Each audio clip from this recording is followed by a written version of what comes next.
The Committee on House Administration will come to order. I note that a quorum is present. Without objection, the chair may declare recess at any time.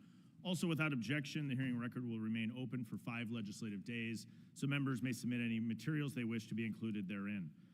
Thank you, Ranking Member Morelli, members of the committee, and witnesses for participating at today's hearing. I don't think it's lost on any of us that we're gathered today on September 11th, a day where 23 years ago our country was attacked by terrorists. Countless Americans lost their lives, including first responders. And I think as we look back at that moment, I think almost everybody of age here in the room remembers where they were on 9/11 as that news came in. But it's also maybe a moment to reflect that this country has come together to address some of the biggest challenges we have ever seen. In that case, terrorism, we've also done that throughout the history of this country. And so we have opportunities to come together and take on the biggest challenges we face.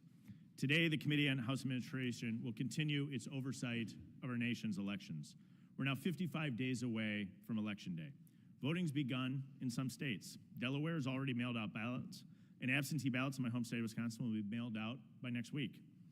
With us today are 6 secretaries of state who are here to discuss their preparations for the upcoming election. The purpose of the hearing is to fully review and explore the status of states' election preparedness. We'll cover an array of topics. We'll hear from Ohio about the recent effort to remove non-citizen voters. Florida has unique challenges with natural disasters. Each state faces unique challenges in their election administration. By ensuring states are properly equipped to administer their elections, more Americans can have confidence in how our elections run and the results. As we approach November 5th, Americans remain concerned about election integrity. As chairman, I'm committed to working with states to ensure elections run smoothly and without foreign interference. More confidence leads to greater participation, which is a good thing for our country. I'm going to continue to work to strengthen election integrity. This committee has passed comprehensive election integrity legislation this Congress. We passed the SAVE Act. We've worked to stop influence from private and foreign funding in our elections. This week, we're rolling out the House Election Observer Program to ensure our elections are run smoothly, fairly, and accurately. We've invited you here to discuss the upcoming elections and explore your preparations in your respective states. Ensuring our elections are secure is of utmost importance, and I'll continue to ensure this committee keeps to work to strengthening our elections. As mentioned above, and as you know, and as each of you know, the Safeguard American Voter Eligibility Act, or the SAVE Act, would require proof of U.S. citizenship to vote. I am still working for this bill to be signed into law. We took this action after seeing evidence of non-citizens on voter rolls in many states across the country. While all 50 states allow legal non-citizens to receive driver's licenses, 20 states allow illegal immigrants to receive them also. Under the NVRA, or the Motor Voter Law, voter registration forms are provided to everyone who receives a driver's license, regardless of whether or not the applicant is a citizen. And because non-citizens can receive driver's licenses in every state, they inevitably will receive voter registration forms, even though they cannot vote in federal elections. As a result, we have seen states take steps to remove those non-citizens from their voter rolls. For example, over 500 non-citizens were removed from the voter rolls in Ohio, and we're thankful that Ohio Secretary of State Frank LaRose is here to testify on that topic today. Another issue we'll discuss today is states' preparedness for the upcoming elections. As we learned in 2020 and 2022, it's crucial for states to have contingency plans in the event of an emergency on or before Election Day. Americans deserve to have confidence that their state's election officials have a plan in place that will ensure every vote is counted according to law, regardless of outside factors. The committee has also provided states with resources through the Uniform State ACE Act. The Uniform State ACE Act is a toolkit providing states with 13 specific election integrity measures to increase voters' confidence and promote election integrity. The toolkit was provided to every state and respects state autonomy, ensuring that reforms can be tailored and are effective at the local level while still aligning with national objectives to enhance election integrity. The committee is here to assist states in ensuring elections are fair and secure through other resources as well. One of those resources is the House Election Observer Program.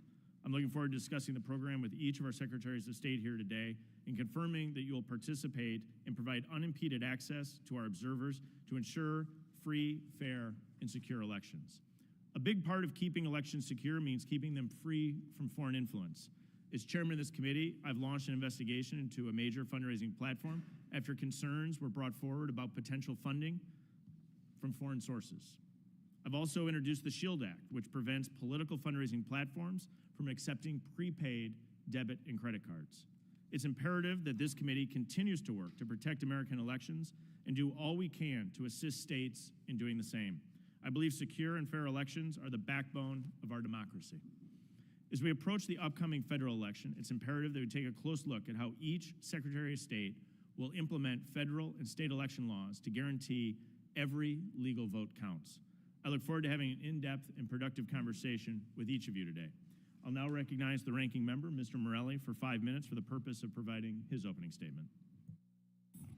Good morning. Thank you, Chairman Stile. Let me also begin by offering words of remembrance for both the victims of 9/11 and the first responders who responded, and to always thank all of America for its response in defense of New York. I was in New York City on the day of the attacks, and I knew firsthand the horror that that day brought. So I want to thank everyone for keeping all the victims and first responders in their prayers.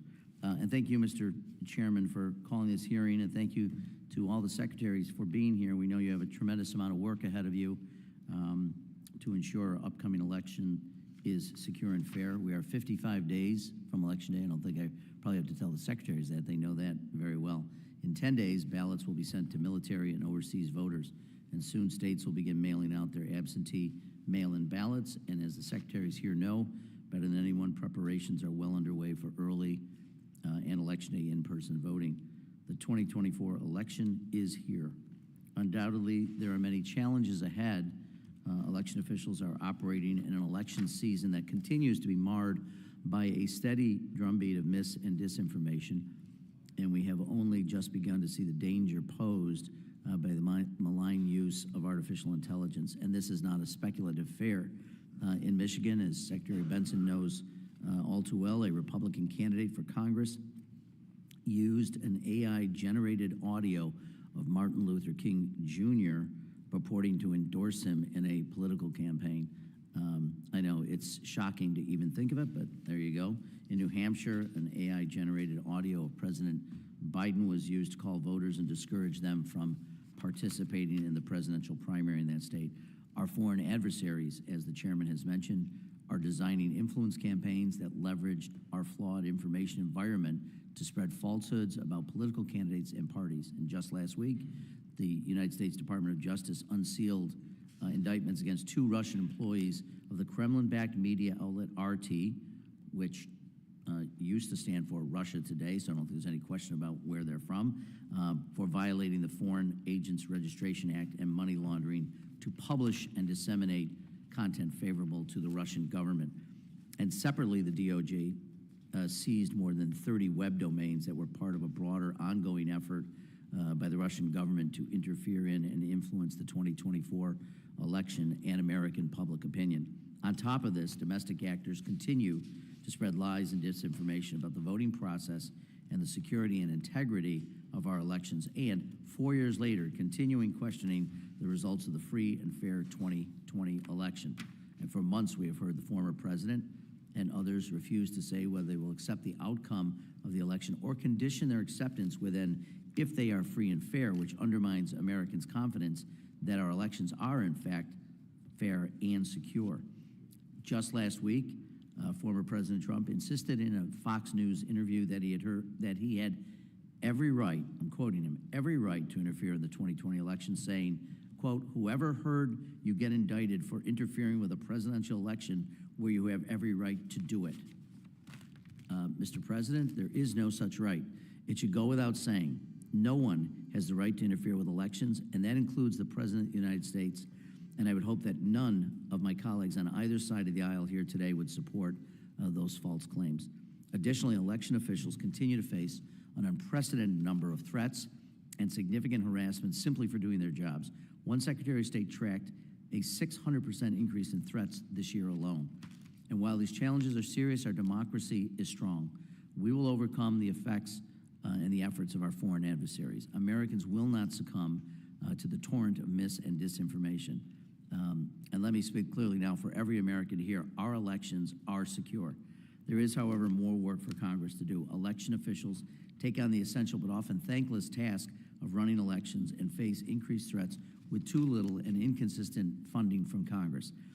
In fiscal year 2024, Congress appropriated $55 million to states and U.S. territories in election security grants, but we must do more to fully fund our elections.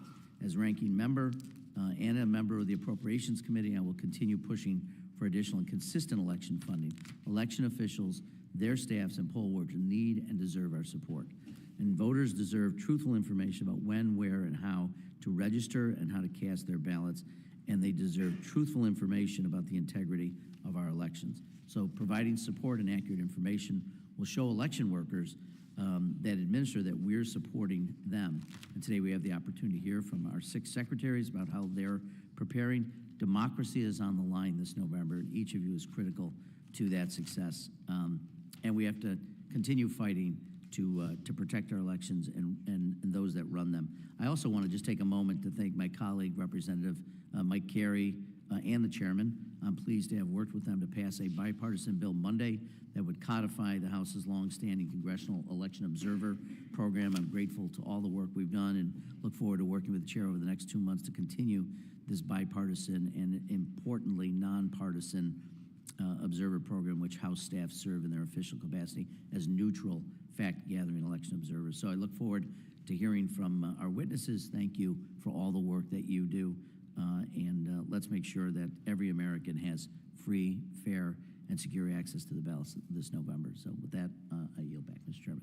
Without objection, all other members' opening statements will be made part of the hearing record if they're submitted to the committee clerk by 5 p.m. today.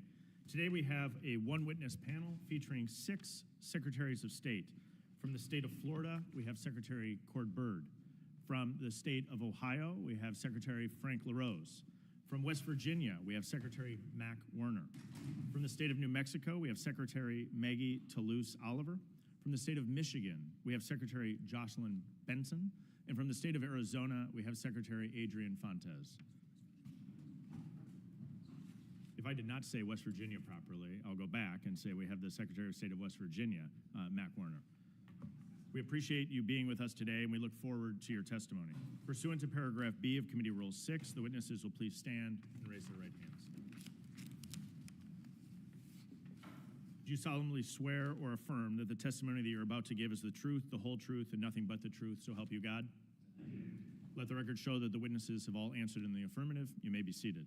Let me remind the witnesses that we've read your written statements and they'll appear in full in the hearing record. Under Committee Rule 9, you're to limit your oral presentation to a brief summary of your written statement. I'll begin by recognizing Secretary Cord Byrd for 5 minutes. Good morning, Chairman Stile, Ranking Member Morelli, and members of the committee. Thank you for the opportunity to be with you here today. When I was last with you in May, we discussed the impact of federal law on the state's ability to conduct voter roll list maintenance. With the November general election rapidly approaching, today I will discuss Florida's ongoing efforts in the areas of election preparation, election observation, and contingency planning. Election administration, when done properly, is a 24/7, 365 days a year job, not only during an election year, but in off-election years as well. Since I testified before you 2 months ago, Florida is taking considerable steps to further ensure the integrity and transparency of our elections. Clean elections begin with clean voter rolls. Florida has approximately 13.5 million active registered voters. That number changes every minute of every day. A person turns 18, a person passes away, a person moves into the state, they move out of the state, a person becomes a U.S. citizen and registers to vote for the first time, a person becomes a felon, or a person has their voting rights restored. To that end, since 2022, Florida has either removed or moved to inactive status 1 million voters. The ability to promptly and accurately maintain clean voter rolls is part of the legislative reforms championed by Governor Ron DeSantis.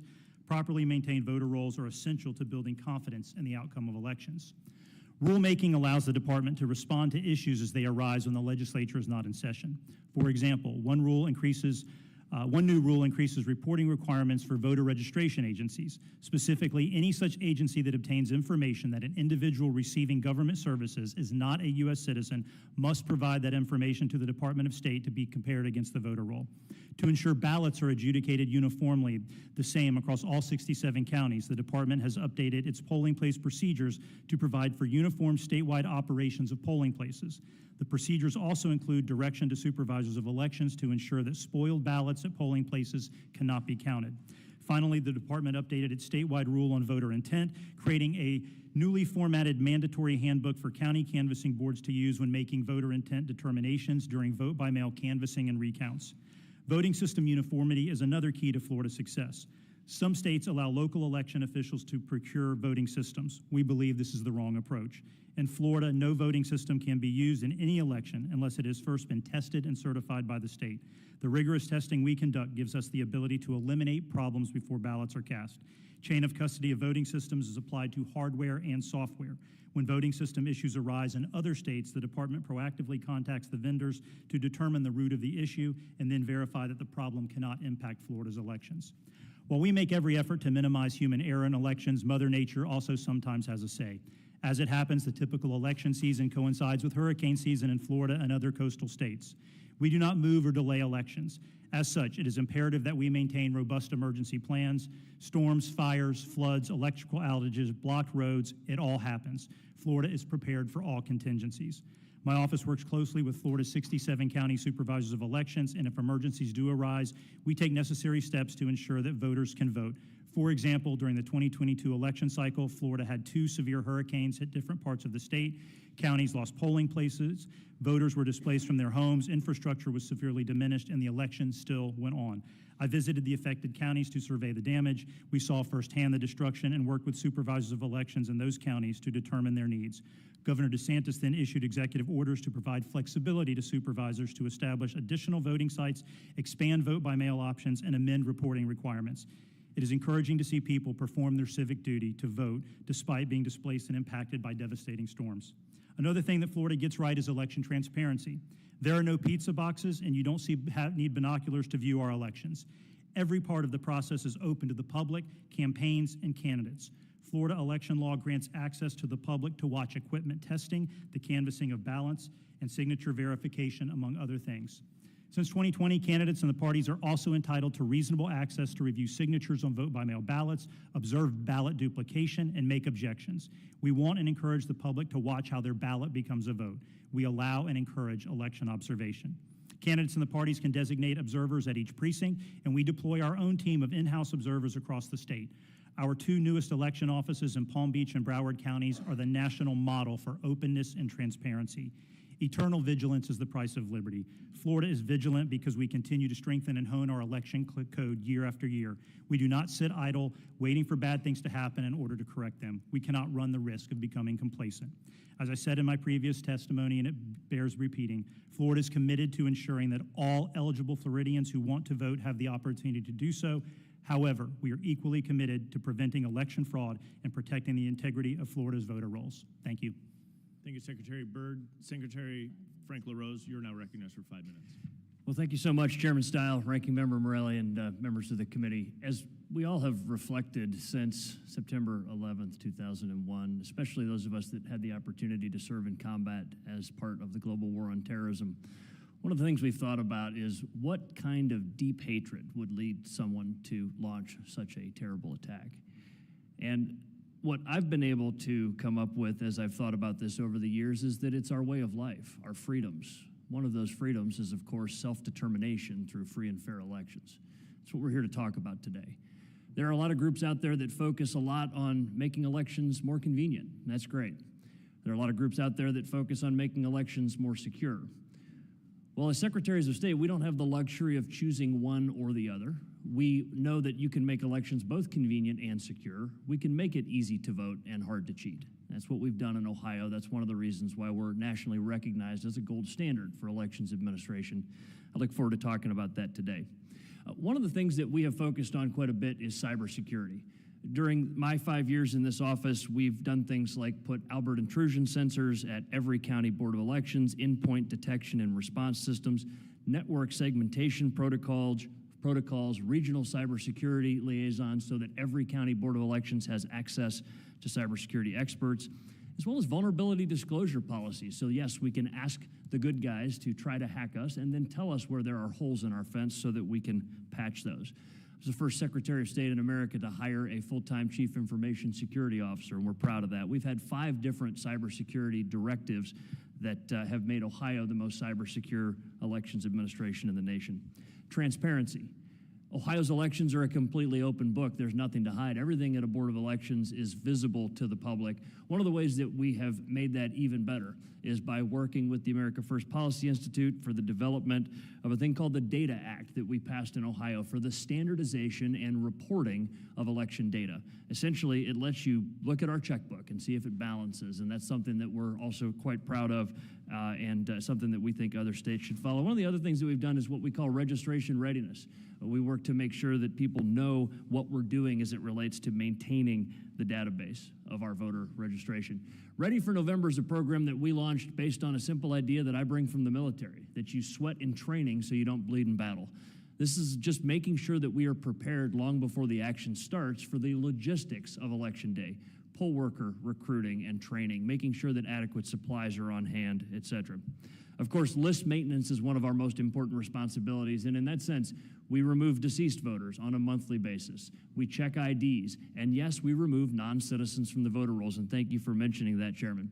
The fact is it's rare, but we keep it rare by enforcing the law. Ohioans enacted in our state constitution recently a very clear prerogative that the people of Ohio are saying that American elections are only for American citizens. It is my duty to make sure that we carry that out. Unfortunately, that duty is not as easy to carry out as it should be. When we have done our analysis of the voter rolls, we have found in just the last year alone, nearly 600 non-citizens registered to vote. We have removed them from the voter rolls and, yes, referred them for prosecution. Because when an election law, when any law is not enforced, it's not a law, it's a suggestion. And in Ohio, that form of voter fraud constitutes a felony, and we believe it should be enforced. This problem has only been compounded by the lack of border security under the current administration, and so we know that the problem continues to grow. Access to the SAVE database is an imperfect instrument. The Department of Homeland Security has allowed us access to this database, but as many of you know, they charge us for each query that we do. In order to do it, it's a lot of manual data entry that relies on us getting a thing called the alien verification number. It's a number that's very hard to get. We also have to notify the registrant in question if we're querying the database to search them, but we've been able to do that. You see, there are also other databases that we have requested access to that the department has not made available to us, at least 2 other databases that we believe could help our efforts to identify and remove non-citizens from the voter rolls. But of course, we shouldn't have this kind of retroactive look-back process that we have right now. Citizenship verification should happen on the front end, and that is why it is so crucial that this chamber finally pass the SAVE Act and get it over to the Senate and get it to the president's desk so that we can give Ohioans and Americans the confidence that they deserve that only the voices of their fellow American citizens are being heard in our elections and no one else. Thank you so much, Mr. Chairman. Thank you very much, Secretary LaRose. Secretary Warner, you're now recognized for 5 minutes. Today, September 11th, is the anniversary of one of America's worst days.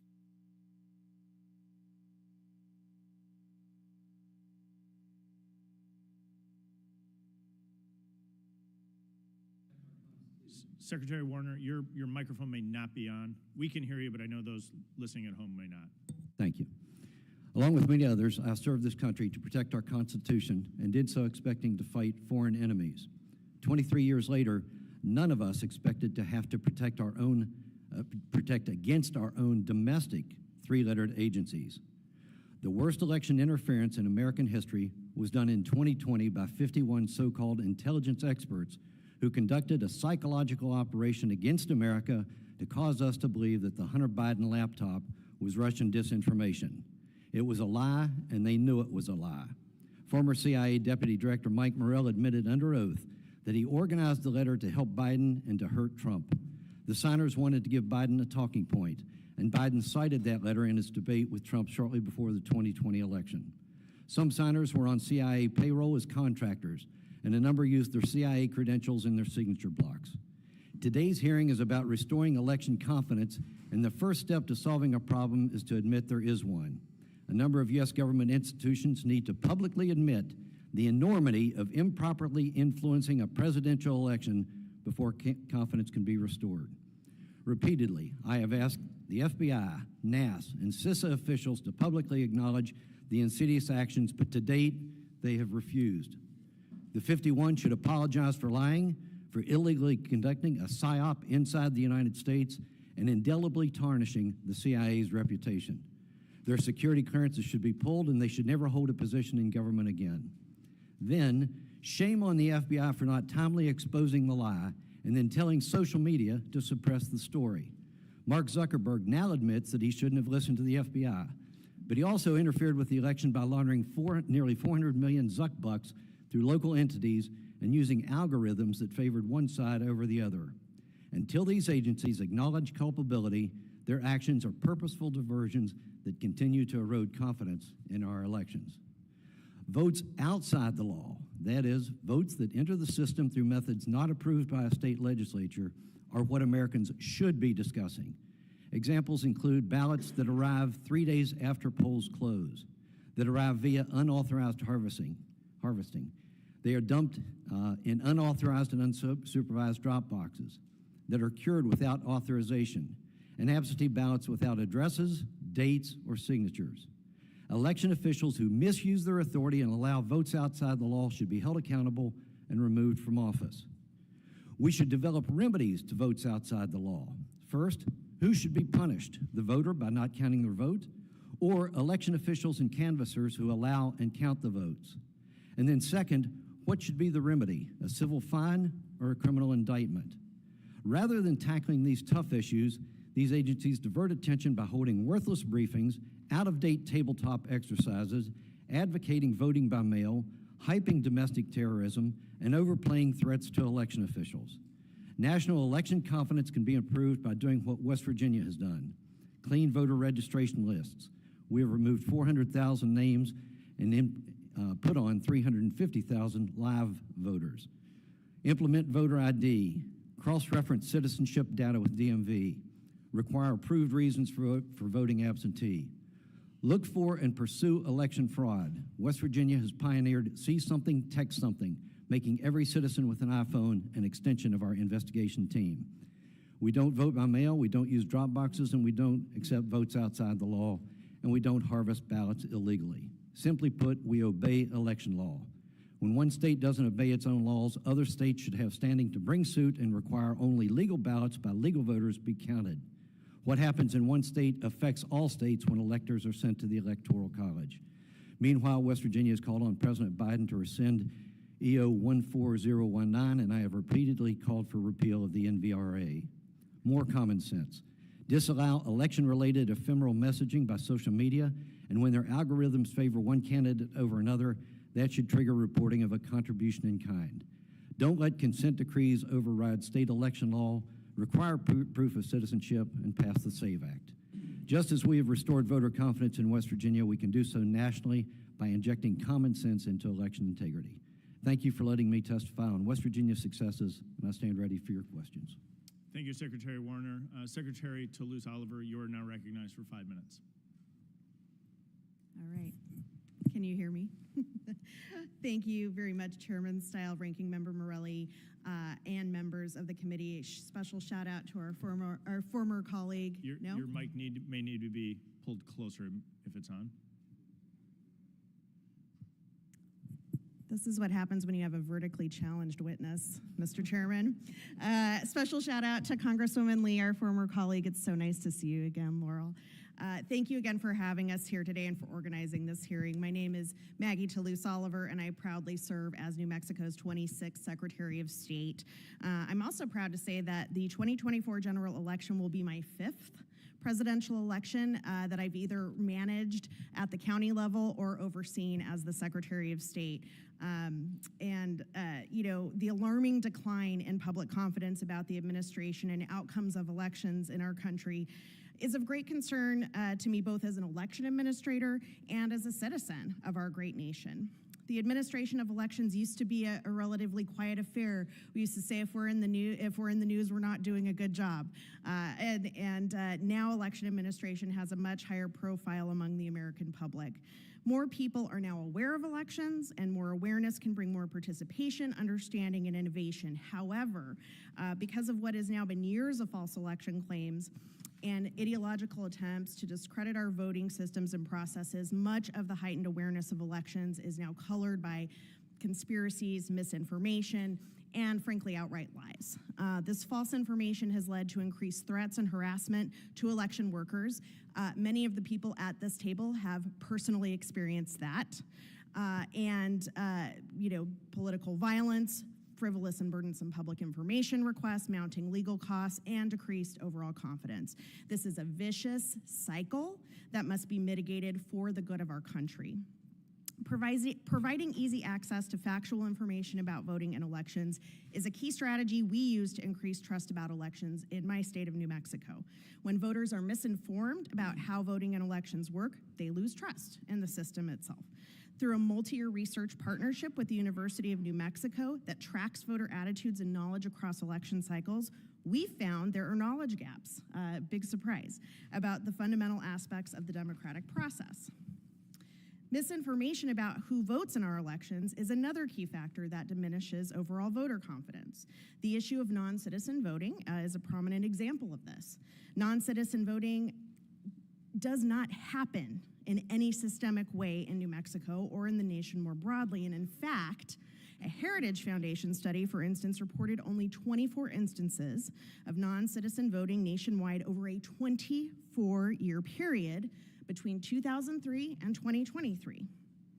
However, voters believe non-citizen voting does occur, and this impacts their overall confidence in elections. And this knowledge gap provides election administrators, such as us here today, and other leaders an opportunity to better educate voters about the requirements and procedures for registering and voting, and the legal penalties, importantly, for violating the law. We have a zero tolerance policy for any type of election fraud in my state, and we will pursue it to the fullest extent of the law. Connecting the public with their local election administrators is another strategy to promote trust. Over the past 2 election cycles, my office partnered with a coalition of nonpartisan nonprofit organizations on a statewide media campaign highlighting the work of county election officials of both political parties on a statewide media campaign to talk about the integrity of New Mexico's elections. And we found that this has been a really great way to connect our local election officials with folks across the state and put a face on the people who are running our elections. They're running on TV, radio, online in English, Spanish, and Diné, the Navajo language.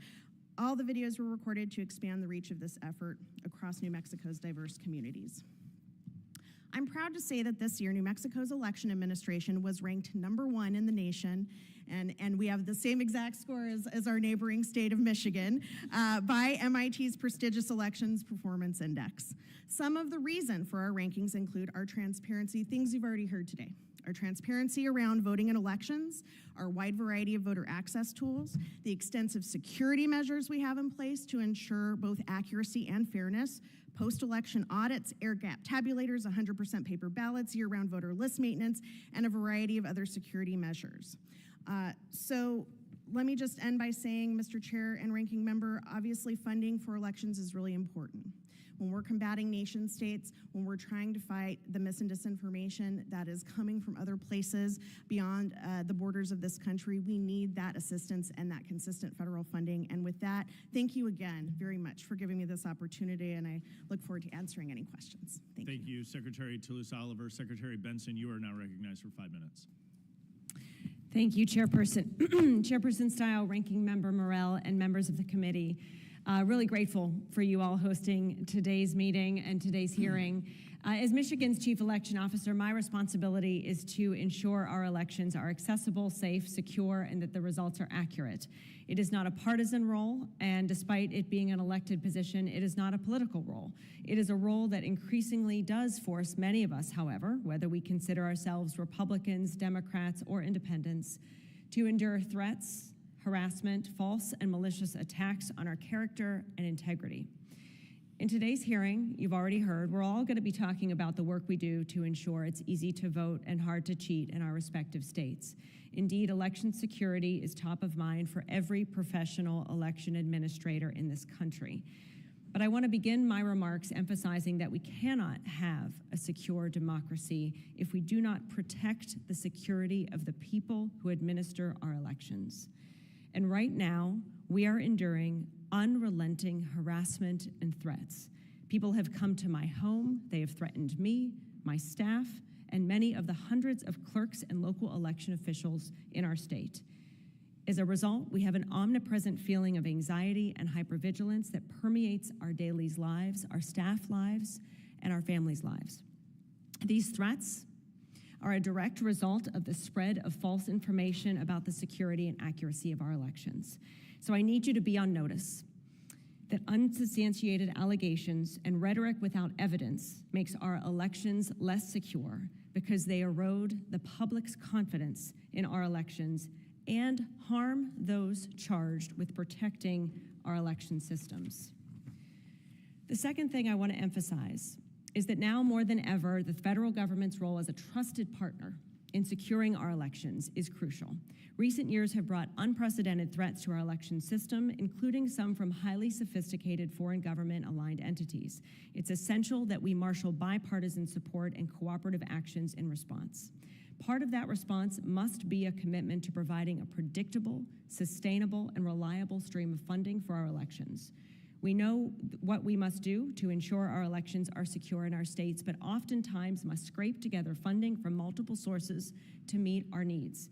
Federal resources are essential for supporting personnel, purchasing or upgrading voting machines, or maintaining statewide voter registration databases. Now I'm going to talk about what we're doing in Michigan to ensure our elections continue to be secure, accessible, and fair. First, we're working with our clerks to support a secure and transparent election infrastructure, and other resources like funding, trainings, personnel that we provide help us ensure we can work with local officials to meet the needs of their communities. Secondly, we're building robust partnerships with a broad and diverse collection and coalition of faith leaders, business leaders, veterans organizations, colleges and universities, senior centers, and community leaders in every part of Michigan to ensure every eligible citizen is able to register and cast a ballot in every election. I'm proud this includes working with our Detroit Lions and Detroit Pistons, as well as NASCAR, to meet people where they are and bring voting opportunities, voter registration opportunities, and nonpartisan election information to citizens throughout our state. Finally, we're taking steps to ensure the accuracy and security of our voter registration database and provide for the secure, efficient tabulation of paper ballots and post-election audits. According to federal data, Michigan is one of the most active states in the country for identifying and canceling the registration of ineligible citizens or voters. In 2020 and in 2022, the Election Assistance Commission reported that Michigan, the 10th largest state in the country, ranked 5th nationwide in removing ineligible voters from our registration database. As of March, we have canceled more than 800,000 voter registrations in the last 5 years. All Michigan voters cast paper ballots, another key element of election security. Post-election risk-limiting audits also verify the election results as for accuracy and look across the entire election. Post-election audits in the 2020 general election were the most extensive in our state's history. Each of the 250 local and statewide audits confirmed and reaffirmed the accuracy and security of that election. Despite this politically charged environment that we are in Michigan, we are working together to make data-driven decisions that preserve the integrity of our voting system. I and my colleagues at the state and local level in our state will continue to lead on this as the number 2nd ranked in the country behind New Mexico with the same score. And we hope that you and your colleagues will do the same. Thank you again for inviting me to testify today. Thank you very much, Secretary Benson. Secretary Fontes, you are now recognized for 5 minutes. Thank you, Mr. Chair, ranking, and members of the committee. Ladies and gentlemen, before I begin, I certainly, as an individual and an American, would, along with all of you, I'm sure, reflect today's date, and may we never forget. My name is Adrian Fontes. The last time I testified before this committee, I was a candidate for this office. I now come before you as Arizona's 21st Secretary of State, and it is indeed an honor to be back. You will find the details of the achievements and our preparations in my year-and-a-half-long administration in this office in my written testimony. But to summarize, let me begin by discussing the tabletop exercise that we've hosted for elections officials, law enforcement officials, and members of the media, who all play critical roles in preparing for 2024, using and employing generative artificial intelligence, deep fakes, and creating the nation's first AI advisory committee with partners from OpenAI, Meta, Microsoft, and other national and international experts in the field to prepare not just for 2024, but for the future. We have statewide deployed a ballot tracking system where Arizona's voters can get automatic notifications of the ballot of their status from the moment it gets mailed to them to the moment it returns back to the election department. That sort of transparency and accountability includes as well a voter registration notification system where any change in a voter's registration will be immediately transmitted to them as well. We've extended information technology services to rural and native communities to increase access and to decrease the sometimes prolific use of provisional balloting in our native lands. We've upgraded systems for our uniformed and overseas citizens so that those serving us in foreign lands who are eligible citizens can continue to vote in Arizona's elections. We created a fellowship program to assist our local county elections officials in their efforts and to train a new generation of certified elections officials across the Grand Canyon state, given the threats and the losses that we've seen because of those threats in the profession. We must move towards a future. We've prepared for and conducted four statewide elections in Arizona, including a presidential preference election, a primary election, and several jurisdictional elections just in 2024 alone. This is not our first rodeo even this year. And we have significantly improved our training for new elections officials in Arizona, deploying innovative assessment and tiger teams of technologists and resources to shore up operations in every one of our county levels, county-level election administration offices. But none of this is free, and none of it is cheap. Our operations, administration, and security depend on intermittent, rare, and never enough funding from the Help America Vote Act grants that we are occasionally given by Congress. In 2017, Elections Administration was declared critical infrastructure by the Department of Homeland Security, and we still, as Secretary Benson has mentioned, have zero sustained and dependable federal funding for this critical infrastructure. Do the same for highways and dams and railroads and see what happens. We implore you, please consider, if this is such a big deal, and if it is so important that we continue to have free, fair, and secure elections, fund them. Now, Arizona is in a unique place. The voters in 2004 passed what's called Proposition 200. And while I would challenge our election systems against any of them in the country to be the best in the nation in access to the ballot, I take no pride in the idea that we have denied eligible citizens the right to vote in far greater numbers than we would have prevented the vanishingly rare non-citizen voting that is alleged to be happening across the United States of America. When I took the office of county recorder, we found 94,000 rejected voter registration forms, many, many thousands of them duplicate forms, where voters tried and tried and tried again to register. And after thorough research, 47,000 eligible American citizens were found to have been denied the right to vote because of that law. One voter was denied 17 different opportunities to cast a ballot in elections they were eligible for because of the paranoia around a fake problem. Voter suppression is unfortunately alive and well, where Arizona's voters bear the unusually high and unique burden not shouldered by any person in this room outside of Arizona's voters to provide documented proof of citizenship. Most embarrassingly, at this time, right now, 13 to 17% of Arizona's Fed-only voters have ancestry on their tribal lands that extends beyond Western expansion and before the American Revolution. Thank you for the opportunity. I'm happy to answer any other questions. The gentleman yields back. I'll begin our questions today, followed by the ranking member. We'll then alternate between sides. I recognize myself for 5 minutes for the purpose of asking questions.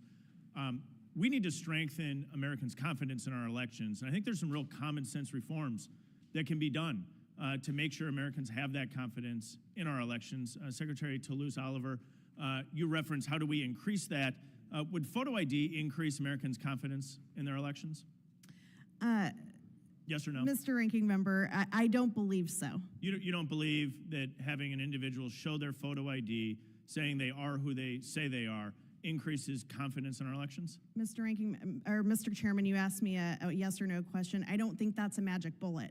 I'm not asking if it's a magic. Well, I'll come to you, Secretary LaRose. Do you think photo ID increases Americans' confidence in our elections? 100%, Mr. Chairman, and it's vastly popular among both Republicans and Democrats. It makes total sense, right? That 100%. You should go in and show your photo ID. If you board an airplane, you got to show your photo ID. You want to buy a 6-pack of beer, you got to show a photo ID.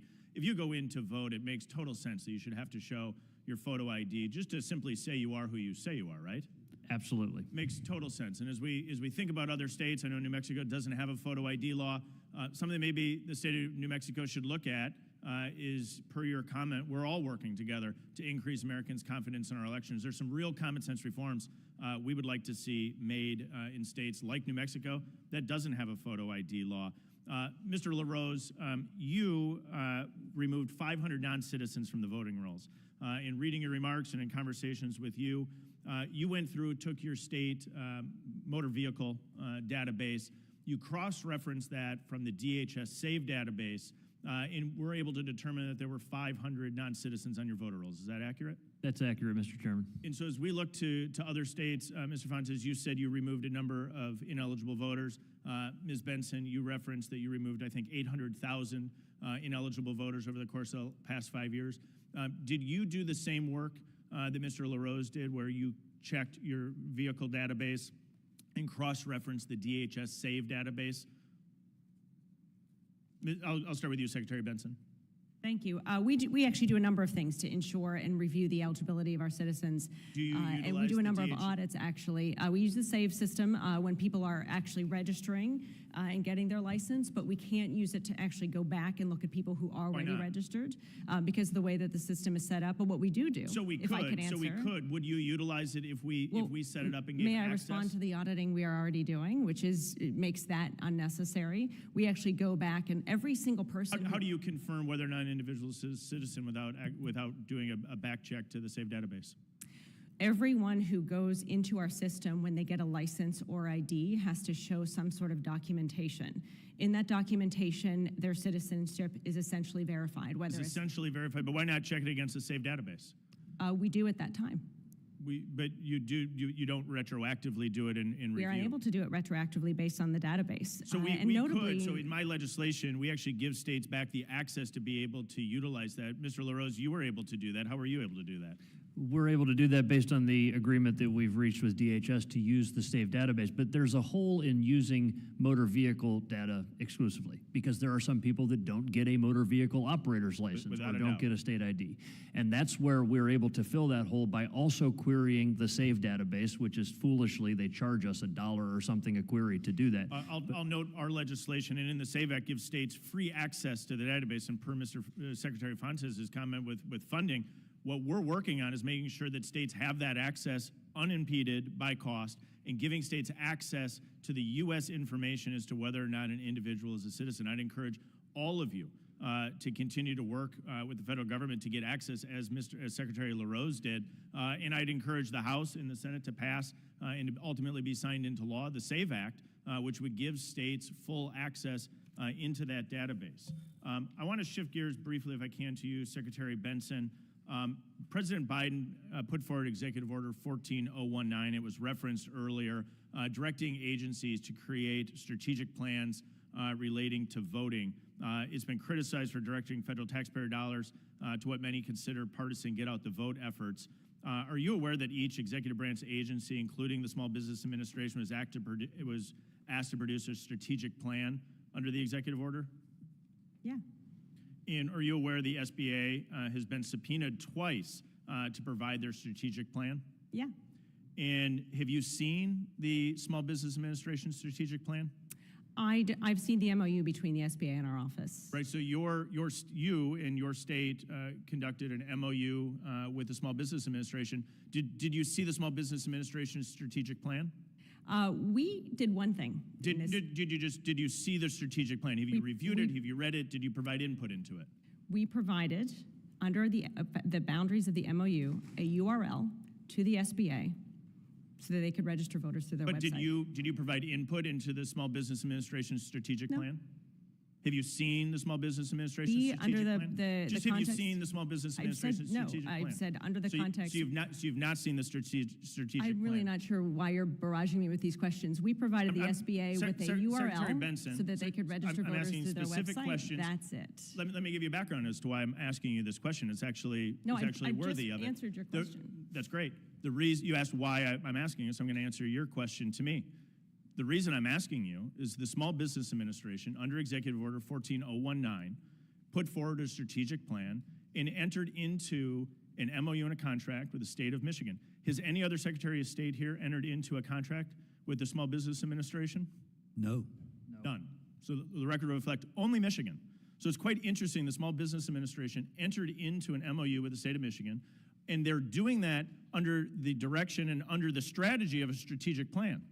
They have put forward a strategic plan, and all agencies have done this. And we have subpoenaed to get the strategic plan from every single federal agency. These agencies are using our taxpayer dollars to put forward a partisan get out the vote effort. And they won't provide the strategic plan. This administration, the Biden administration, continues to hide the strategic plan from every taxpayer in this country. And I think that does not encourage people to have more confidence in their elections. This administration should show the American people what is in the strategic plan they have put forward. They have uniquely contracted only with the state of Michigan from the Small Business Administration. We've seen the Department of Education engage in using taxpayer dollars for work study. We've seen other federal agencies engage in our elections, and what we are asking is to be able to see this strategic plan as drafted by every federal agency. You haven't seen it. I haven't seen it. I believe the American people deserve to see the strategic plans as drafted by this administration as to what they are doing as it relates to this upcoming election. Recognizing the time, I'll yield back, and I'll recognize the ranking member, Mr. Morelli, for 5 minutes for the purpose of asking his questions. Thank you, Mr. Chairman. God forbid the government actually help people exercise their rights under the Constitution to vote, but, excuse me? I've heard a lot of comments from this side of the aisle today in the mic, and there's been some comments that I wish people would just be mindful, both of decorum and when you call people liars who are testifying before Congress. That's a federal offense. If you have evidence of it, you ought to bring it. Otherwise, people ought to be mindful and allow differences of opinion to be exercised, Mr. Chairman. I want to, Secretary Benson, since you were asked the question, you were cut off both about the audit and any other comments you want to make about the work you're doing to register voters, please use the time to do that. Thank you, Ranking Member. I will never apologize for doing everything I can to ensure every eligible citizen is registered to vote. And that involves partnerships. It involves partnerships with the Detroit Pistons. It involves partnerships with the Detroit Lions, with NASCAR, and yes, federal agencies who, if they ask us to provide them a unique URL so that someone can register to vote through their website into ours, we will do that because it's my responsibility and duty as the Chief Election Officer for the state of Michigan, and it's one of the reasons we are ranked so high in the nation for being one of the best states in the country for voting. Thank you for that. I want to come back to something else that was talked about. Michigan and other states, California, Arizona, became the target of mis and disinformation around ballot counting procedures and how long it takes to count ballots and certify election results. Explain to me, if you can, why counting ballots can extend beyond election night. It seems to mystify people that if you're postmarked before the time voting ends, that somehow that ballot shouldn't be counted, but is it false to imply any wrongdoing simply because results are not final on election night? That was to Secretary Benson. Sorry, about auditing on election night, or, sorry? Yeah, just explain why counting ballots beyond, it could extend beyond election night. Everyone wants I'm results sorry. the night of. Are there legitimate reasons we why? Sure, I apologize, I misunderstood. We count every valid vote in our state and only valid votes. Under our law, there are 3 options to vote in our state, whether people vote from home and return their ballots through the mail, vote early, and vote in person on election day.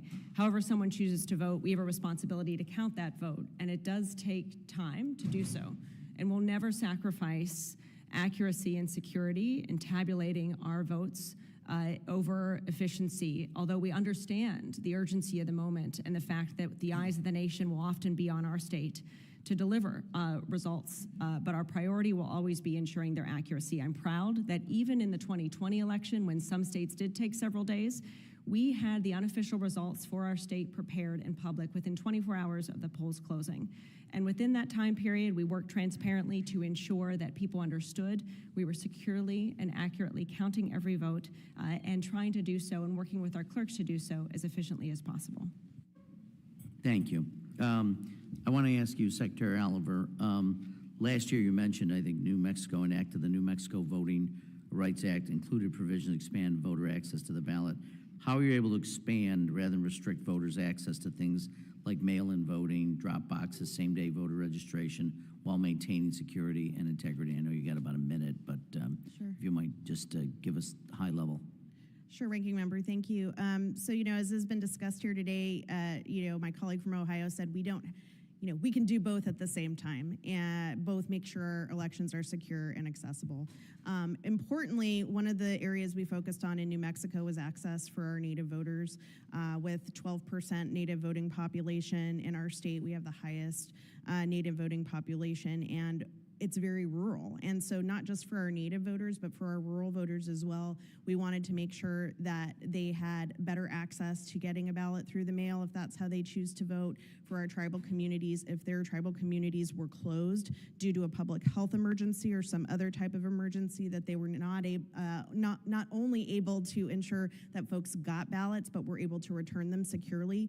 Our secure drop containers throughout the state are 24/7 video monitored. They're tamper-proof. They need to be checked regularly by bipartisan staff from the county clerk's office in that county and transported securely and accounted for with chain of custody in every case. So those are a few of the highlights, Mr. Ranking Member. Very good. Thank you, Ms. Chair. I yield back. The gentleman yields back. Dr. Murphy is recognized for 5 minutes. Thank you, Mr. Chairman, and thank you all for coming today. I have to say I'm sorry if people have threatened individuals. We get threats. Our threats are up 300, 400%, and so it's sadly enough the world we live in, and I blame social media primarily for it, for all of us, Ms. Toulouse-Oliver, you made a statement that kind of bothered me a little bit. You said frivolous FOIA requests. That's the whole purpose of transparent government. We've had FOIA requests that go out to the FBI, to some of these other institutions that never get returned. That's the whole purpose of transparent government. And I believe this is really the basis of where the voter angst and anger is coming from, because we are not seeing a transparent government. You look at the SBA, and I'll ask Ms. Benson really at this point in time, you want every eligible voter to do something. You're aware that the VA by executive order is enrolling people, correct, in your state? We meet people where they are, and if they're veterans or service members, I welcome every opportunity. And are you aware that the for them two to vote. places in the VAs in the state of Michigan are both in Democratic districts? No Republican districts it's actually, that's not accurate. That's No, not well, accurate. that was accurate yesterday in our VA meeting. No, So this is where it's a this website, is where so it is available to everybody. this is a where the URL on angst a comes website. from, because it is do for thee as we tell you to do. And this is where the chairman was talking about, yeah, we are doing voter registration, but it is only for Democrats. It is not across the board. And this is where the angst and the anger comes from, because this administration has said, oh yeah, we're doing transparent things, but we're not doing transparent things. It is absolutely for Democrats. It is absolutely to try to change elections. And you know, when I got through 2020, I'm a surgeon. I am very objective. Cancer doesn't know Republican or Democrat. I look at things absolutely objective. Why the hell are deceased people still on your voter rolls? And why does it take a lawsuit by the Public Interest Legal Foundation to sue you to get those people off the voter rolls? Tell me. Which one of those three questions did you want me to answer first? Please endure me. Okay, so I'll take the last first. That lawsuit was dismissed because we actually are ranked 4th in the country, as the federal judge noticed, at the So top do you 5th in the have country. deceased people on your voter rolls? We, Yes or no? We vigorously. Yes or no? If we do everything we can, and just like every other state, to remove Should a it, we deceased actually person be on your voter roll? no, and that's why we remove Right. them once Should we an illegal receive person who is in this information that- country illegally vote in any election? No. Okay. What if somebody is unknowingly registered to vote in an election? They're illegal in this country. Should their vote be counted? No. Okay, great. I would love to hear that and love everybody to embrace that. We do. That's great. You know, guys, why would you not, Ms. Tuhouse Oliver, why would you not embrace voter ID? We do have voter ID in New Mexico. We just have a variety of different ways that voters can confirm their identity. Yeah, so this is where, you know, the folks in Georgia screamed about voter ID. Voter ID is going to suppress the vote, when they had the greatest turnout in history. You know, this is, if you don't want voter ID, why would the reason for not? It's BS to think it is suppressing the vote. BS. BS. And the only other reason that people would want that is so that people could vote who are not eligible to vote. And so this is where the angst comes from. It comes from lack of transparency. It comes from smugness. It comes from the fact this administration is doing everything it can to push one particular narrative into a one-party state. And, you know, I say that objectively, after looking things objectively and trying to scrub the data, scrub what's going on, and it is absolutely horrible that we're doing this here in the United States. And we didn't find out that about years ago because it wasn't being done. And whoever has been running the White House for the last 3.5 years has been pushing a narrative to try to get one-party rule, period. Thank you, Mr. Chairman. I'll yield back. The gentleman yields back. Congressman Kilmer is recognized for 5 minutes. Thank you, Chairman. And now for something completely different. First, I just want to thank you all for what you do. I think it really matters. I think the federal government should be ensuring that you have predictable funding and the resources you need to make sure that people can vote. So thank you. I want to touch on a topic that hasn't come up yet today, and that's our preparedness to ensure the continuity of this institution in the face of the unthinkable happening if there is a mass casualty event, and the role that you all play in that. We have sadly seen a dramatic increase in the amount of threats against members of Congress. This committee is looking into whether states are appropriately positioned to act and to ensure the continuity of government and operations in the event of something horrific happening. I know you all have enough to worry about, but this is a topic that the Select Committee on the Modernization of Congress looked at, and I think it is one that demands more attention, and thankfully, and I thank the chair for this, and Chairwoman Bice, a bipartisan group of us sent a letter to the Government Accountability Office and to all of you and to your fellow secretaries of state asking you to participate in a report that the Government Accountability Office is doing just to see whether we're prepared. It's designed to inform Congress about your ability to comply with existing federal requirements for filling mass vacancies in states' representation following a mass casualty event. Current law is that a special election needs to be held within 49 days in the event of a mass casualty if there's more than 100 vacancies in the House. So we sent you a letter just asking you to work with the Government Accountability Office and answer their questions. Can I just ask quickly, yes or no? Will you all work with the GAO and just respond to their questions? Can I just have an affirmative yes from everybody? Yes? Sure. Okay, Yes. thank you for that. We will only be able to solve problems insofar as we understand the problem. So, and for you, Secretary Toulouse Oliver, given your state's leadership of the National Association of State Election Directors and the National Association of Secretary of State, both of whom we've spoken to about this before. Could you just speak about the time and resources needed to effectively hold a special election from your perspective? And do you think the current law of 49 days is doable? Thank you very much, Representative, for asking that question. So we actually recently modified our special election law in New Mexico. We have a 100-day time frame that's codified between when the vacancy occurs and when the election has to happen. And that was really compacting the time frame. We felt as short as we could possibly do it, with also having a well-prepared, accurate election that the voters are ready for, as well as election administrators. 49 days would be really pushing it. I mean, by federal law, we have to mail out ballots 45 days before an election, right? So that gives you 4 days between a vacancy being created, candidacies being nominated and declared, right? I mean, I just don't think that's realistic. I obviously understand the urgency of filling those seats, obviously, but it would be a huge challenge. And the steps in the process, I mean, military voters, all of those sorts of things need to be accounted for as well, right? Absolutely. Again, 49 days, okay, and then on day 4 of that period, you're already mailing out ballots to your uniformed military voters and overseas voters. I think that's just incredibly unrealistic.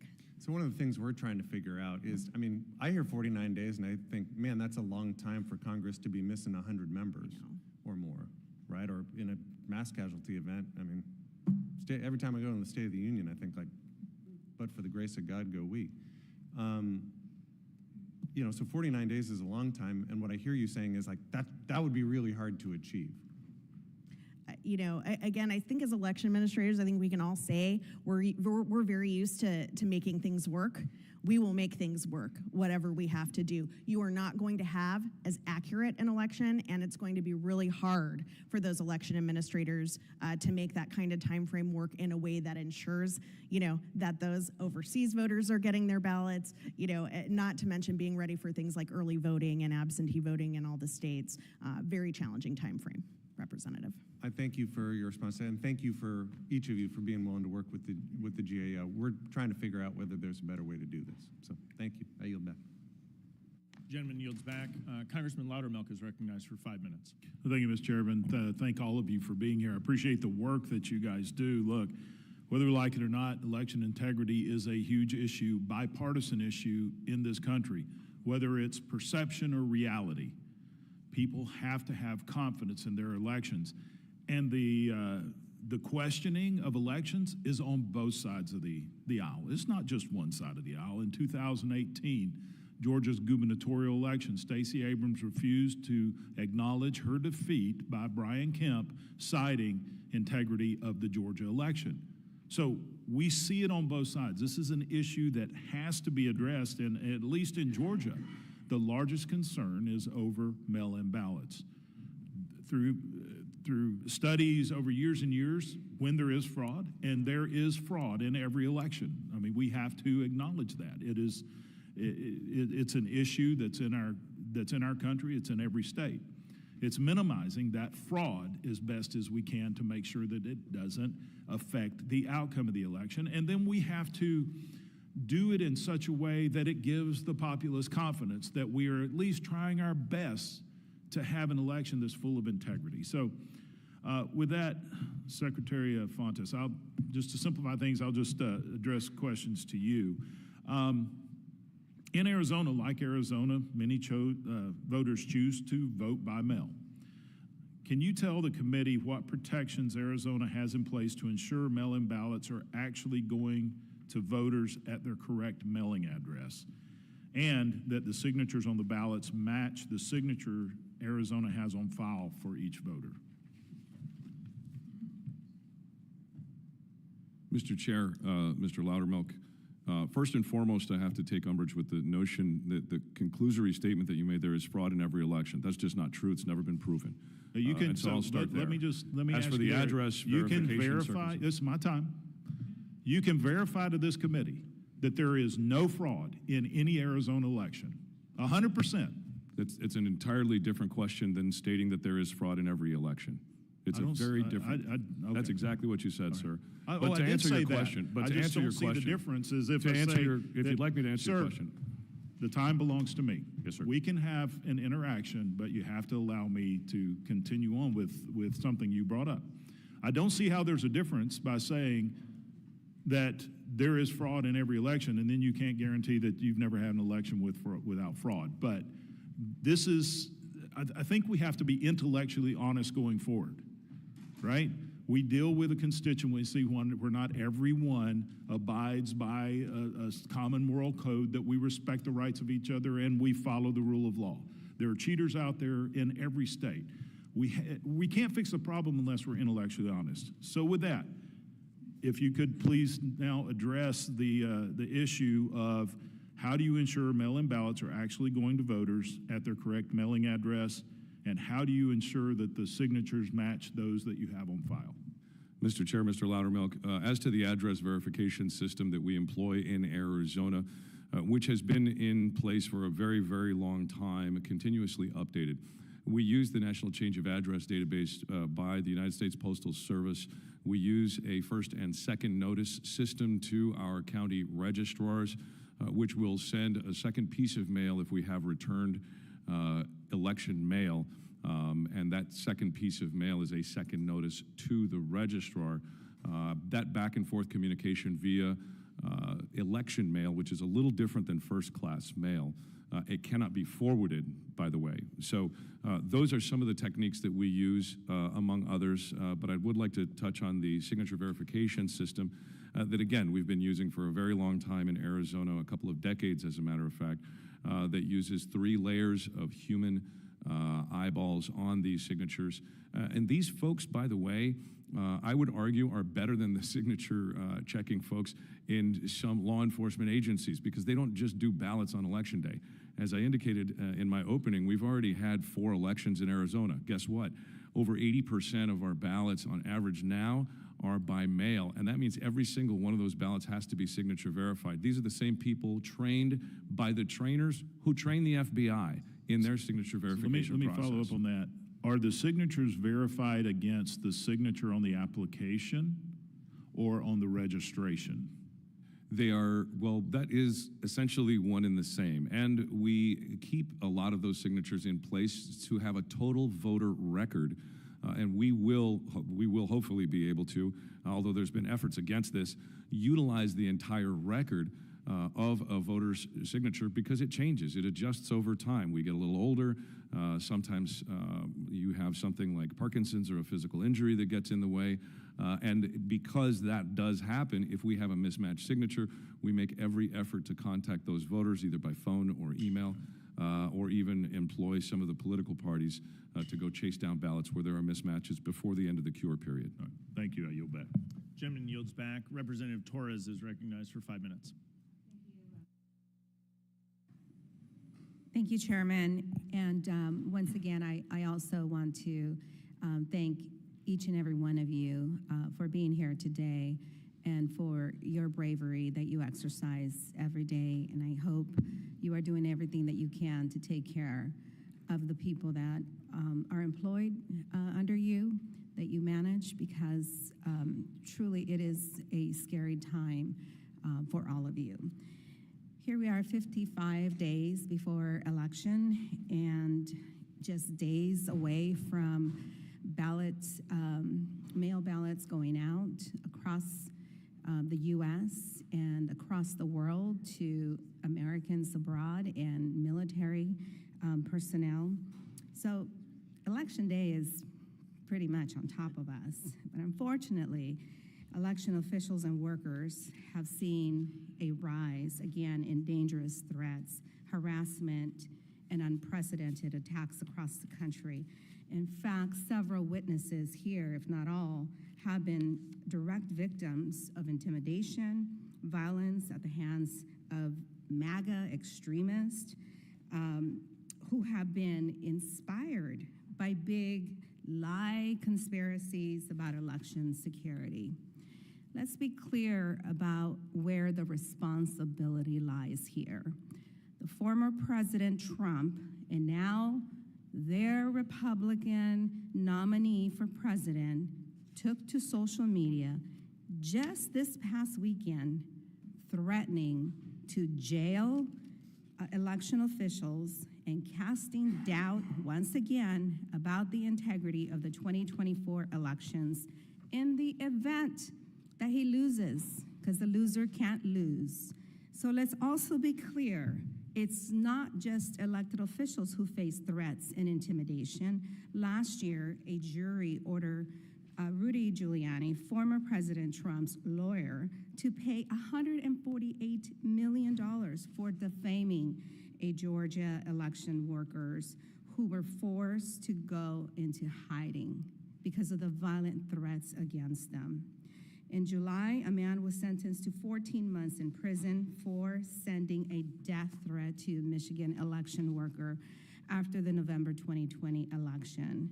And in Florida, the governor's election police are going down door to door, harassing petition signers. Secretary Benson, in your testimony, you mentioned that you yourself have been threatened and as has your staff and election officials across Michigan. How has this constant mis and disinformation impacted your office and election workers that you employ?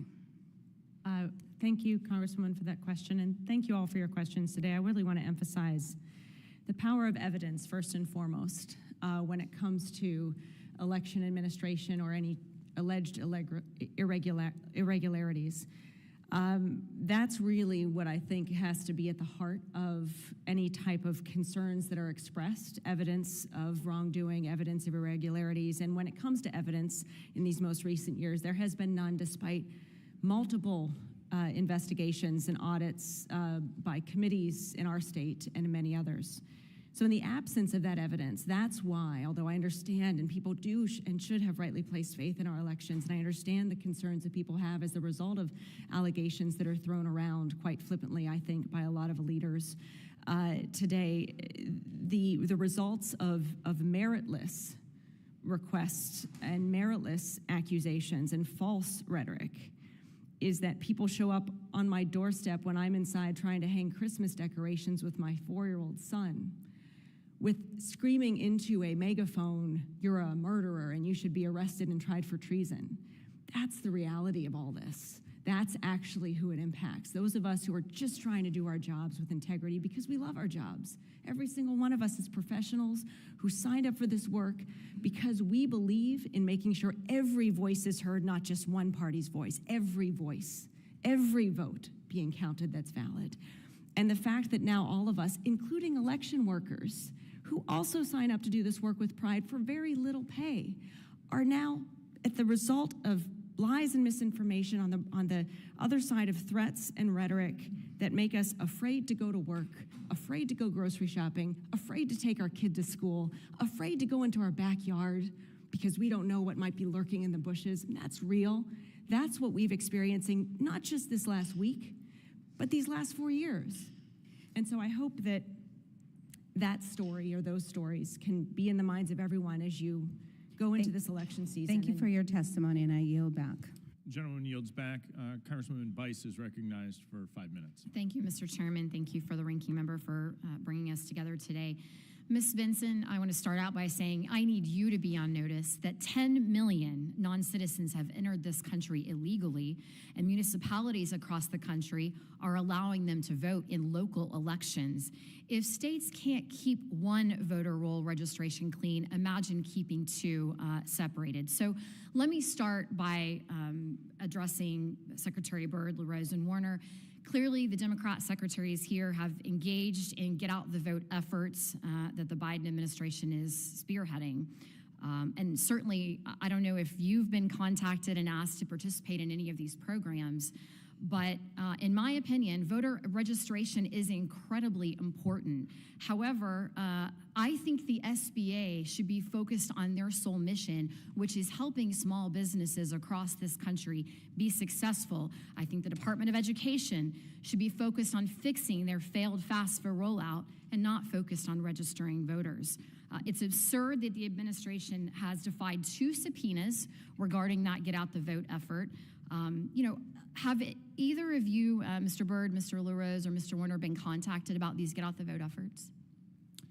We have not, and we have not had any evidence or reports of federal agencies in Florida doing that. And if they were to request, we wouldn't allow them. But we've gone even further, and our state voter public assistance agencies that serve as VRAs under the NVRA, we have now instructed them that they are not, if someone reports as being a non-citizen, that they report that to us so we can compare it against the voter rolls.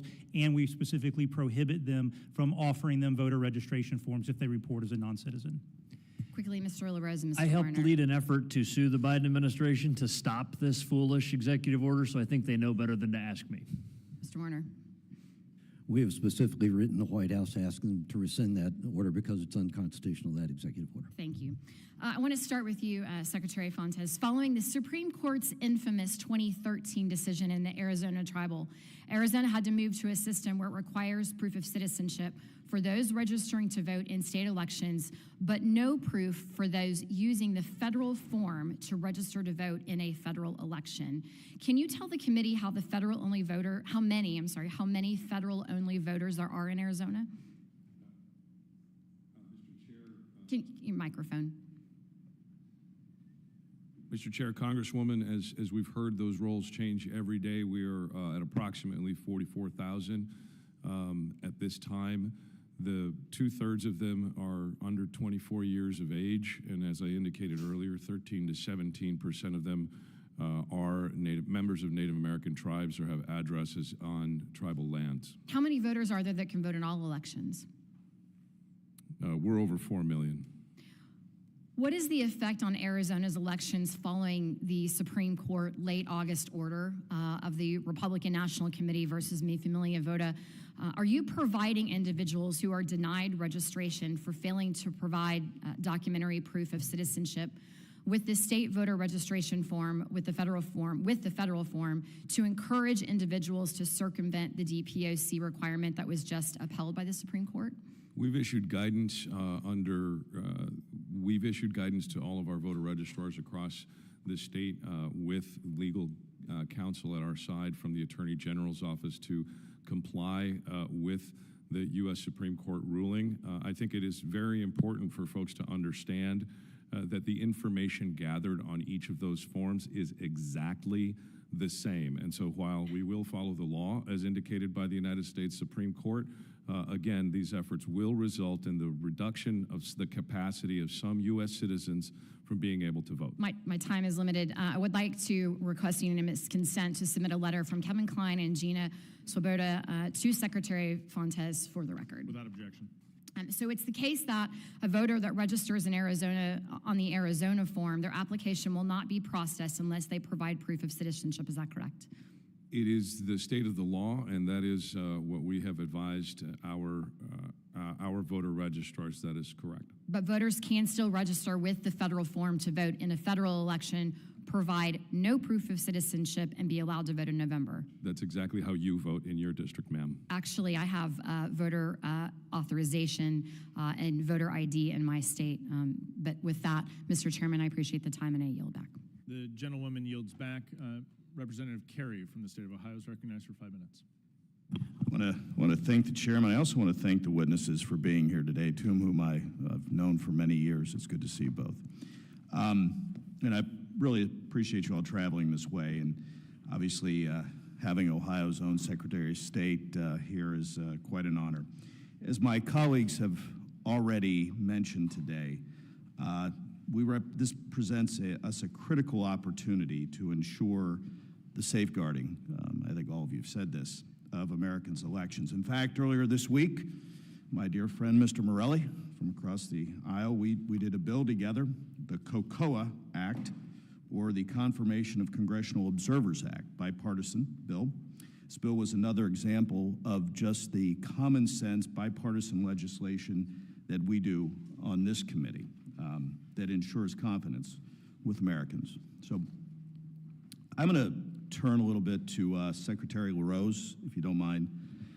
If you recall, I believe it was in June of this year, our Governor, Mike DeWine, signed into law a new campaign finance provision to prevent foreign nationals from engaging in Ohio's elections. Now, for those of you who don't know, we have an issue 1 ballot that is actually going to be up in November. And if the numbers that I'm seeing are correct, over $26 million has been spent on the yes vote, of which a large portion of that came from foreign entities, and only about 200,000 from 26 million. Think about this, $26 million raised, only 200,000 actually came from the state of Ohio. So a lot of people outside of Ohio had a lot of interest in what Ohio was doing in its election. Can you talk about why this change was needed? I kind of pretty much laid it out there for you, Mr. Secretary, but if you would, please. Well, thank you, Congressman. Unfortunately, it is needed because there are foreigners who think that they have a role in Ohio's elections, including, by the way, a Swiss billionaire who, the day the governor called the special session to pass the bill barring foreign people from contributing, made a contribution because he was trying to get in under the wire. $6 million Hans-Georg Weiss gave to an issue in Ohio. What was his name again? I just want to make sure we're clear on this. Hans-Georg Weiss, the same guy that funds a fake news operation in Ohio that, of course, supports the issue that he's funding as well. And he is from Switzerland, just so we're clear. The country of Switzerland. Yes, fondue, Swiss cheese, all of that. Yep. Okay. All right. So how does the law that the governor signed prevent foreign nationals from engaging? And I know he kind of tried to circumvent the system, giving the time frame, but how has it changed in now? Well, unfortunately, it's currently not in effect because of a ruling by a federal judge. We are appealing that because, again, Ohioans want us to keep foreign actors out of our elections. And so, unfortunately, that law is on hold right now. So it's something that Ohioans wanted, but we have a judge that is trying to say that. Can you give me a little more details about the so it was based on the inclusion of permanent legal residence in the legislation. We kind of warned the legislature they may not want to include permanent legal residence, and that is the part that has caused this to be held up by the federal court. And can you give me the number that our friend from Switzerland, again, donated to this cause? $6 million. The day the governor called the special election to outlaw foreign donations. Unbelievable. Listen, I don't have much time left, but but quickly, in Ohio, like Florida, many voters choose to vote by mail. Can you tell the committee what protections Ohio has in place to prevent mail-in ballot fraud? Yeah, it starts with maintaining accurate voter rolls. We remove deceased voters on a monthly basis. Of course, we check the identification of someone when they request an absentee ballot. We don't mail out unsolicited absentee ballots, which would be a foolish idea, in my opinion. We also allow people to track their ballots. You go to our website, you can track your ballot and make sure that it's received. These are just a few of the safeguards that we have in place. Again, I want to thank all the witnesses for being here and appreciate your time. And unfortunately, we do have two committees that are running simultaneously. I would like to hear the rest of the questions, but I am going to have to go. But it's good to see you both, my friends, and look forward to seeing you again. With that, I yield back. The gentleman yields back. We now recognize the gentleman from New York, Mr. De-Esposito, for 5 minutes for the purpose of asking his questions. Well, thank you, Mr. Chairman, and thank you all for being here this morning, this afternoon. Obviously, the most important, one of the most important things we face is to make sure that our elections are fair and that our elections are secure, and I think it's one of the biggest concerns of the American people, and I want to thank our chairman for his leadership over the 118th Congress in really focusing and honing in on how to make these elections more secure, to make sure that they are fair, to make sure that American citizens are the ones voting in the American process. And I've heard, not only today, but throughout conversations, that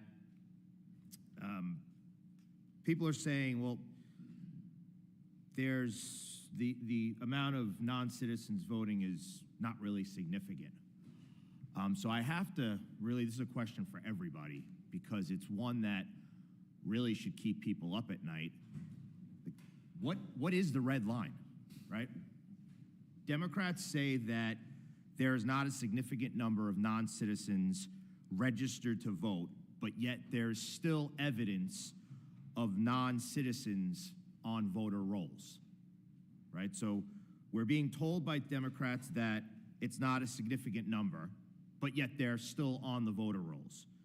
So I'm going to start, I guess, from right to left, left to right, and just, I guess, tell us, what's the red line? What is the number that we think makes it significant? What is the number that would require the federal government to implement policies to prevent non-citizens from voting in our elections, one of our most sacred rights? Congressman, it should be a zero-tolerance policy. In Florida, in 2000, 537 votes separated President Bush from Senator Gore. Small numbers matter in elections. Our current Speaker of the House lost his first race by 2 votes. If there were 3 illegal votes, that is overwhelming to his race. There should be a zero-tolerance policy when it comes to non-citizens. Agree, zero tolerance. Every year, dozens of elections in Ohio come down to a single vote, and those are usually local elections, but those matter. We say every vote matters, we mean that, and we should not allow any non-citizens to be on our voter rolls. I agree 100% with the previous 2 comments. Zero tolerance. Agreed, and it is already illegal for non-citizens to register and vote, and I completely agree with that. I agree as well. We're doing everything we can to ensure that non-citizens are not able to vote and that only U.S. citizens vote in our election. And it's working. There's no evidence that non-citizens are voting. If they were, it would be easy to prove since voting records are public. And despite numerous organizations spending a lot of money to try to convince people that non-citizens are voting, none of these groups have actually been able to provide any evidence of it. I'll save you time and just say I agree, sir. Okay. Well, Mr. LaRose, I'm going to let you follow up on the statement from Ms. Benson. We found 135 this year that had voted. We found another 400 that were registered but hadn't yet voted. And this idea that it's already illegal. It's illegal to hijack airplanes, but we don't get rid of the TSA. It's also illegal to use fentanyl and smuggle fentanyl into the country. It's also illegal to come across our southern border and not face asylum, right? It's also illegal for many things. It's illegal to carry guns in some of our bluest cities and states, but yet every day there is more and more gun violence. So I think what we're seeing here is that perhaps we need a better definition of the term significant, because I think if one person that is not an American citizen has the ability to vote in our election, there is a serious problem. As was mentioned by many of our witnesses, our elections are coming down to just dozens or hundreds of votes. We had a state assembly race in my congressional district just 2 years ago where it came down to 138 votes. So yes, every vote does count, and as we continue to sit here and try to deny the fact that there are non-citizens not only registering but actually voting in our elections, it is clear that that is not a fact, because there are people casting ballots throughout this country that are non-citizens. And I believe after the last 3.5 years where we've saw 3.5, or I should say over close to 15 million people come across our southern border, we would be lying to ourselves to think that some of them are not going to take the opportunity to vote. So with that, I think that this committee continues to do the work that we do to secure our elections. I want to thank you all for your work, and Mr. Chairman, I yield back. The gentleman yields back. We now recognize Ms. Lee, the former Secretary of State of the state of Florida, for 5 minutes for asking her questions. Thank you, Mr. Chairman, for convening this important hearing, and to all of our witnesses who are here today. It is indeed a pleasure to see you as Florida's former Secretary of State. I appreciate how important your jobs are and how critical your jobs are to American confidence in elections and ensuring that we have free and fair elections in the United States. So thank you to all of you for being here today. Secretary Byrd, I'd like to go back to you. You mentioned in your opening a couple of concepts that I think are very important as it relates to public confidence and really an example of some of the best practices that we could see in elections in our country. I'd like to start with voting systems and transparency. Is it correct, Secretary Byrd, that the Florida Department of State tests and certifies every voting system before it is used in an election? That is correct. Is it also true, Secretary Byrd, that before an election, local election officials perform testing and auditing of those systems again before they're used? Yes. And that testing and auditing of the election systems prior to every election is open to the public, is it not? Absolutely open to the public. And would you tell us this, while voting is going on during elections, are those voting systems ever connected to the internet? They are not connected to the internet. In other words, Secretary Byrd, is it possible to hack a voting system during an election? It is not. Would you tell us, Secretary, why it is you think that these measures you've just described are important and how they relate to public confidence in elections? Well, everything we do in Florida is to build voter confidence. And while we have 67 counties and 67 supervisors of elections who are independently elected constitutional officers, we have a uniform election code, and it's my job and your former job as the chief elections officer of the state to make sure that we accommodate the needs of our largest county in Miami-Dade and our smallest county in Liberty County, that they can all operate with different resources and funding at the county level, but they also follow the state law. I'd like to go back to something else that was mentioned earlier in this hearing. There was reference made to what was described as Governor DeSantis's election police. In fact, Secretary Byrd, is that not the Florida Department of State's Office of Election Crimes and Security? It is. It was one of the governor's top election integrity priorities to create the Office of Election Crimes and Security. That office, which is housed in the Department of State, we investigate allegations of election fraud and crimes. And I think it's really important to note that people think, when they think election fraud, they think of the presidential race. Election fraud includes campaign finance violations, voter registration fraud, initiative petition fraud, candidate qualifying fraud. We investigate all of those. And for all of the people who say there is no evidence of non-citizens voting and all of the, come to Florida. We have the evidence because I'm required, my office is required to report it to the governor and the legislature every year. And if you would, touch on the petition gatherers, what that is, and explain for us why that is harmful to both the public and the elections process if there's fraud occurring during the petition gathering process. Those initiative petitions change or have the potential to change our state constitution. They enshrine, if they pass, they enshrine it in state law. There are organizations and businesses that send people from out of state into the states, pay them to gather signatures. We have victims of felony identity theft. They have come and reported that to us, that their signature has been put, that their identity has been stolen, their signature has been placed on a signature petition. We have a duty and obligation to investigate and provide relief to those victims, but also most of the reports of election fraud in Florida are reported by the county elections officials. It is happening, and it is our duty under the law to investigate. And then one of the things, this question I'll direct to all of our secretaries who are here with us today. One of the things that we've heard discussed during this hearing is the Election Observer Program, which Congress administers across the country. And this committee runs that program, and we deploy trained congressional staff and send them around as those observers in elections offices around America. And I would like to hear from each of you on really just a yes or no if your office is prepared and ready to welcome these election observers during this election cycle. We'll start with you, Secretary Byrd. Yes, we welcome them. Proudly. Yes. Of course. Yes. Happy to have them. Right. Thank you all. And with that, Mr. Chairman, I yield back. The gentlewoman yields back. I'd like to thank all of our witnesses for appearing before us. It's been helpful. Members of the committee may have some additional questions for you, and we ask that you please respond to these questions in writing. Without objection, each member will have 5 legislative days to insert additional materials into the record or to revise and extend their remarks.